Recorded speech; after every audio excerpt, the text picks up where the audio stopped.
Hey guys, what is going on? Welcome back to Rocket League News, a series where we talk about everything that happened the last week in Rocket League, and we got a good one for you guys. Obviously, last week we talked about all the insane changes that have been happening, Squishy going to NRG, Turbopolsa getting kicked, C9 leaving, but the question that was left on everyone's mind was why? Why did all this happen? And I have the answer for you guys in this video. So yep, as always, before we get into the video, if you guys do enjoy, hit subscribe. Subscribing lets me know you enjoy the content. I appreciate everyone who does subscribe. It means a lot. Also, if you do like the video, hit the like button. Just helps promote the video to newer people because that's how the YouTube algorithm works. But yeah, without further ado, let's get into the video. So first up, we have Turbopulsa, and well, I'll give you a bit more background. So after it was announced that Squishy would be joining NRG and Turbopulsa would be getting benched / kicked from NRG, obviously the question on everyone's mind was why, and Turbopulsa came out with a tweet longer explaining his side of why this happened. He said, "That's it from me and NRG. They have decided to bench / kick me, and I'm currently looking for a spot in a team." Then he finishes it off by saying, "Even though I'm extremely disappointed in how I was not given a chance or a warning to keep my spot, I want to thank Justin and Garrett for the time being here. I won't forget it." So Turbopulsa sounded kind of upset when he posted this. I mean, he was definitely, I guess you'd say, passively throwing shots at them, not trying to stir anything up, but still expressing his frustration. And also Turbopulsa says that he was never even told that this was something that could happen. Well, Garrett G then responded and said, "We had multiple talks about grinding more and how we could improve. You admitted yourself you understood it's a business decision and you haven't played nearly enough. I don't know why this is on social, but spreading false info doesn't help anything." So then Garrett G calls Turbopulsa out and says, "Hey, we have talked about this. This is not something that's new. So I know what everyone's thinking. Well, what is it? Is Turbo right or is Garrett right?" And I think it's just a miscommunication part on NRG's side. I think that NRG should have communicated better with Turbo just to what was going on. Because it sounds like to me that maybe they didn't effectively communicate maybe their feelings towards how the team's playing, something like that. You know, those are my thoughts. I don't know for sure.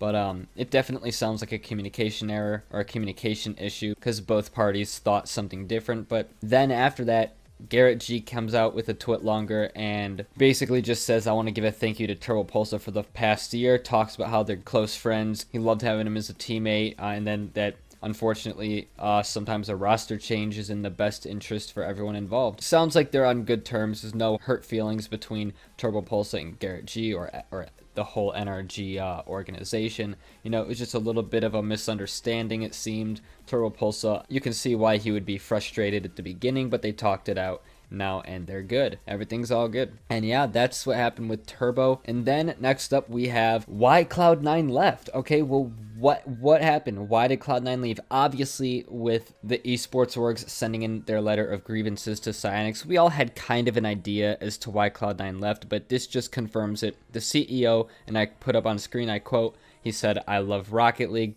and wanted to continue, but the cost of running the team far outstripped the support from the developer." This is the CEO of Cloud9. Then he says, "I hope to return if those conditions change." Everything that we thought is true. It was because of the developer and their grievances against them. If you want to know what the grievances were, because I still get a lot of people who ask, I will link both articles, both Esports Observer articles, the one where it talks about the list of grievances, and then the other one where Psyonix respond. And you might be also wondering, well, what else is in this article? Well, that brings us to our next topic, and Psyonix respond to the esports organizations. For those of you who don't know, Psyonix are completely changing RLCS. Okay, RLCS is being changed forever. I made a video going over it. You guys can look at my video. I'll link it in the description. Or if you just look at my channel, I made it a couple videos ago. It's like RLCS is changing forever. But basically, it's moving from this, you know how we have league play, and then it's regionals, and then it's the world championships.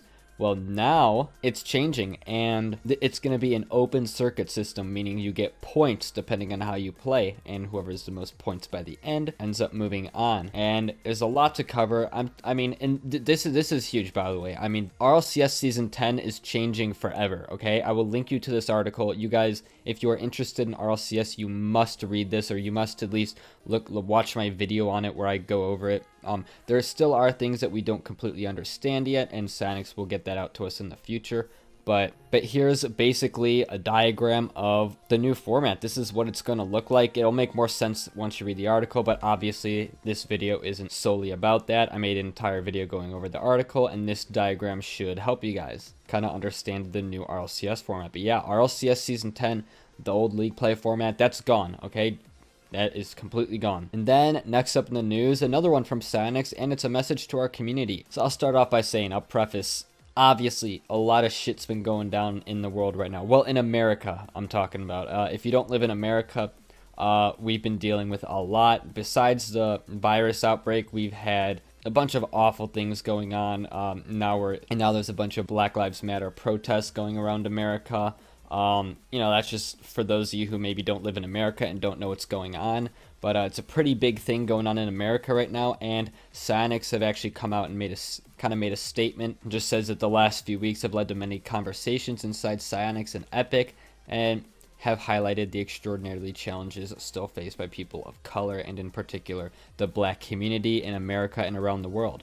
They said they're committed to fighting racism and discrimination, which, good for them. They should be. I think everybody should be. And they said that they want everyone in the Rocket League community to feel safe and welcome. So what they're doing is they're reworking their ban system. Because right now, I'll be honest, the ban system that they have right now, it's shit, okay? I've been banned probably 20 times from the game, and all they do is hand you a chat ban. You could say legit whatever you want, you get a 24-hour chat ban. That's how it works right now. It's a pretty awful system. It's basically just there just so they could tell people that they have it. It really it serves no purpose, the ban system. But they said that they are updating the system to more effectively identify and eliminate racist, abusive, hateful language from in-game text chat. And while permanent bans have always been part of the system, we've escalated the rate of punishment for violations and have further efforts underway.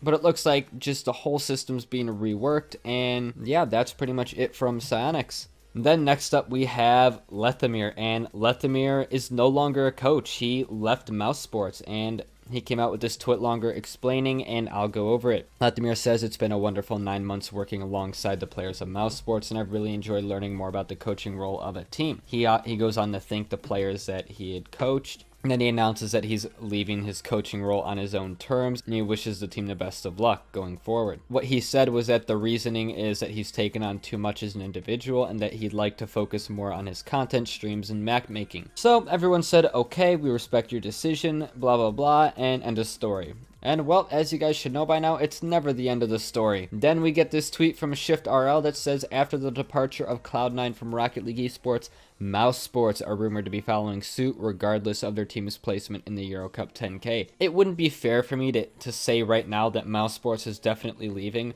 But man, Shift, Rocket League, whoever their inside sources, they've been right. They were right about Astro, they were right about Cloud9, they're right about so many things. It seems like you have to go with what they say at this point. I mean, they have a track record at this point, and it is a good track record. As always, it's a rumor, take it with a grain of salt. You never know.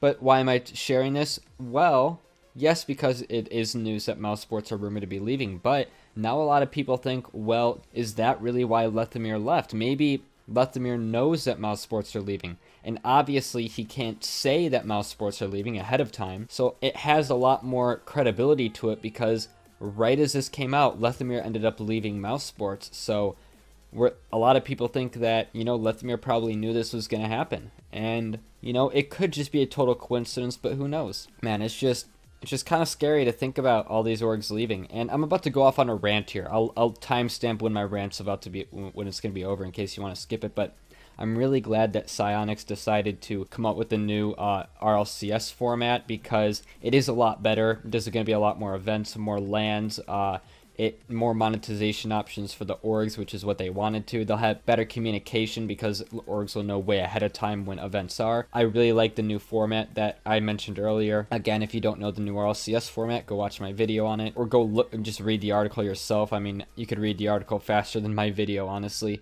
But just a lot going on, and I think Psyonix is on the right track right now, but there are, unfortunately, orgs that have already basically decided that they're going to leave, okay? And that is the unfortunate thing. However, Psyonix acted quickly. They made changes that were needed for the community and the orgs, and it's still going. Psyonix still have a few more changes to make, but I'm glad to see the direction that Rocket League is headed right now with Psyonix. So Psyonix, if anybody from Psyonix is watching this, I thank you. I thank you for caring about your game. And then next up, Mousesports. And as you guys know, the roster was Speed and Cookser, and well, since they didn't feel like keeping Arju, they had to find a new replacement, and it looks like Fruity. Fruity is who they're going to be playing with in Lethamyr's Euro Cup, and let me tell you, Mousesports played very well. And I'm about to spoil something that happened in the Euro Cup, so if you don't want to be spoiled, then skip this part. But Mousesports ended up beating Vitality. They played very well with Fruity, and I'm excited to see,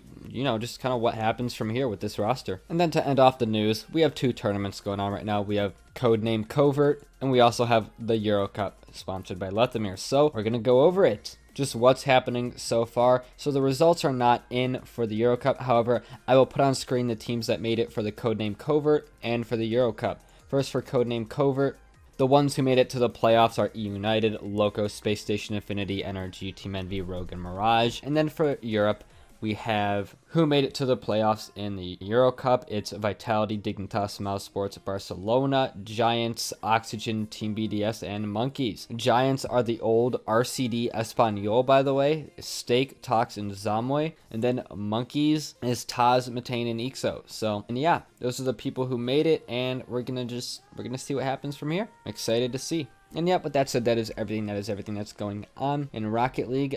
Pretty sure I got you guys up to date with all the drama, all the tournaments, everything that you guys should need to know. Of course, links to everything in the description. Thank you guys all for watching. The support on this channel is nuts, and I love you guys. So if you guys did enjoy, if you guys for some reason are still here at the end of this video, comment the word pasta, just because why not? First person to comment that, I guess I'll pin it. But also on top of that, if you do enjoy, hit subscribe. And yep, thank you guys for everything, and I'll see you in the next one. Peace.